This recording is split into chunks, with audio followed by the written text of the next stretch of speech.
కీర్తనల గ్రంథము 4వ అధ్యాయం ధ్యానించుకుందాం. నా నీతికి ఆధారముగు దేవా, నేను మొరపెట్టునప్పుడు నాకుత్తరమిమ్ము. ఇరుకులో నాకు విశాలత కలగజేసిన వాడవు నీవే. నన్ను కరుణించి నా ప్రార్థనను అంగీకరించుము. నరులారా, ఎంతకాలము నా గౌరవమును అవమానముగా మార్చెదరు? ఎంతకాలము వ్యర్థమైన దానిని ప్రేమించెదరు? ఎంతకాలము అబద్ధమైన వాటిని వెదకెదరు? యెహోవా తన భక్తులను తనకు ఏర్పరచుకొనుచున్నాడని తెలుసుకొనుడి. నేను యెహోవాకు మొరపెట్టగా ఆయన ఆలకించును. భయము నొంది పాపము చేయకుడి.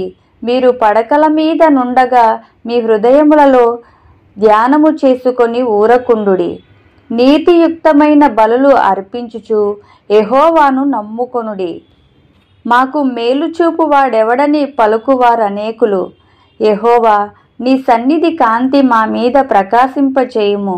వారి ధాన్య ద్రాక్షారసములు విస్తరించిన నాటి సంతోషము కంటే అధికమైన సంతోషము నీవు నా హృదయములో పుట్టించితివి. యెహోవా, నెమ్మదితో పండుకొని నిద్రపోవుదును. నేను ఒంటరిగా నుండినను నీవే నన్ను సురక్షితముగా నివసింపజేయుదువు. ఆమెన్.